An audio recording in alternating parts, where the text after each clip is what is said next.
it's Chuck Kent for Branding Magazine. I'm here with Erich Joachimsthaler. Yes. Did I get close there? Very close. Very good, thank you. And Erich is the CEO of Vivaldi Partners Group, which is a branding strategy firm that handles a wide variety of clients, but has, in particular, good experience with the luxury category, which we're discussing this month in the Branding Roundtable. Erich and his firm has worked for Jaguar and Audi, BMW, Estée Lauder. I think what looked like very interesting to me as a personal brand, the Small Luxury Hotels Group. That's true, yeah. And so we're here today to get Erich's insights on what's up with luxury branding and where it's headed. How do you define luxury? That is, what qualifies as a luxury brand? Luxury brands, to me, have particular criteria or characteristics that distinguish them from many others. One of them is, for example, luxury brands are rare. I always like to say ubiquity is the enemy of luxury. Luxury brands are very hedonic. They are pleasure. They are about experiences. Or luxury brands are a form of self-expression. Traditionally, luxury brands were a status expression, in some ways. Luxury brands command always a high price. And I think it's important when you think about it. It's a high price, much higher than the actual value that defines luxury. Just for the aspirational nature of it, then, from a consumer standpoint? For the aspirational, but also for the emotional and for the internal self-reward. I can afford that. All right, well, there's been a tremendous boom over the last number of years in luxury. Slowing down a little, but just a little, according to the latest Bain report at least. And there are a lot of luxury brands. Are there too many? Are there too many luxury brands? There are too many luxury brands, especially in this day and age. Our research shows that consumers select only very few brands to which they want to connect. An average consumer considers 3 or 5 brands in the inner sanctum of relationships they have. Then there are another 10 or 15 brands that they have some relationship with in some form. And beyond that, today's consumer, the empowered consumer, we like to say, is so stretched in terms of attention that they elect certain relationships. And there are many, many more brands that compete for that limited attention. So if luxury is to be a special relationship between a consumer and a very aspirational, emotionally gratifying brand, what do you think it does to it when luxury marques chase the masses? Strictly speaking, when you chase the masses, you play with fire.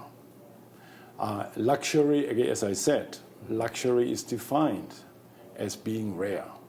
And the value comes from inaccessibility.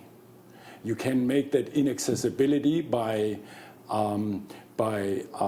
restricting and limiting supply. You can make that inaccessibility or create the rarity by creating an extremely high price, way above the actual value of the product. There are means of doing that.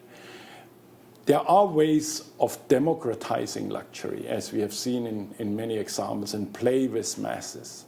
But generally speaking, it is a play with fire for luxury marketers. As the luxury brands compete, what do you see as the most important differentiators?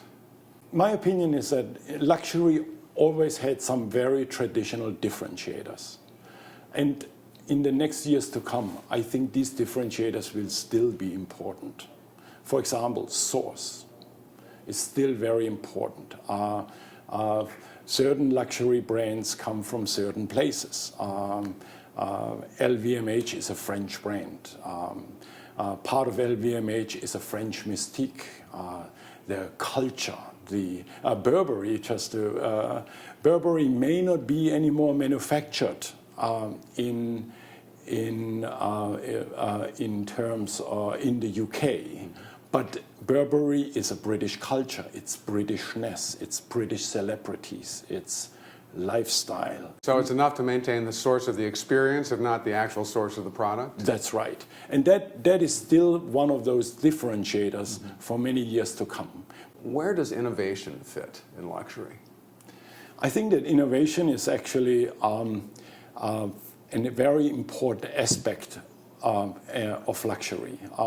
For example, today, a lot of the new values or the new differentiators have to do with innovative experience. Understanding, knowledge, discovery are all new values and ways of how you can create new differentiation for luxuries. I want to know exactly why the wine has a particular taste. I don't have to rely on the dealer in the city here in New York. I can actually hear this from the first person, the person that is in Bordeaux on the vineyard and will tell me that story, that narrative, that experience, that discovery that did not exist before we lived in this new and connected world. You mentioned the example Burberry. It's a great example.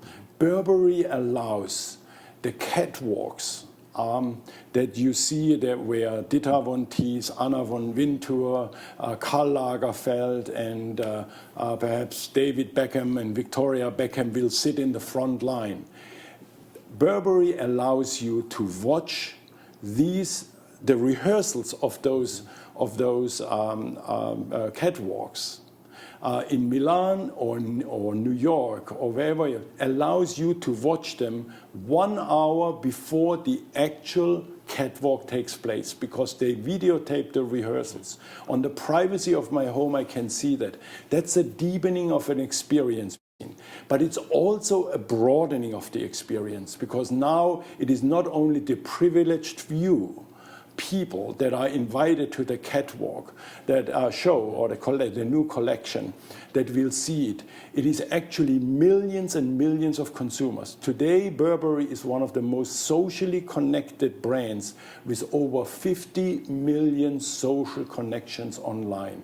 People in one way or the other connect with Burberry. So it's really an extreme example of broadening the experience and the direct relationship you can have with a luxury brand. I was reading a bit of research about the Chinese luxury market, wherein apparently Louis Vuitton is now seen as the secretary's brand. What advice would you give to, say, a well-established mark like that, that, to my mind at least, has lost some control of its image, and even of what it's able to deliver to its core clientele? What would be your advice to the CEO and the CMO of firms like that struggling to both leverage but contain democratization? Yes. You have to always, there's a fine line with possession and experiencing. You need to control possession of the brand because again, ubiquity, inaccessibility. Ubiquity is bad. Inaccessibility is good as far as luxury is concerned. The good example you mentioned with the secretary being the secretary brand is apparently a brand that has lost its ways. But experiencing is possible. In the earlier example with Burberry, I don't own a trench coat. I don't own a single piece of Burberry. So it's not about my possession, but I still can engage and connect with a brand. I still can vote about the latest collection. I still can communicate about the connection with others. I still can experience Burberry without actually owning it. And so I think in the future, more and more, we will sort of, a manager needs to manage very well the dialogue between how much is experiencing the brand versus possessing the brand. All right, well, Erich, thank you very much. It's been a delightful discussion, and I encourage all of you readers out there to pursue the entire Branding Roundtable on Luxury to see what Erich and other global branding leaders have to say about the future of this category. Thank you again.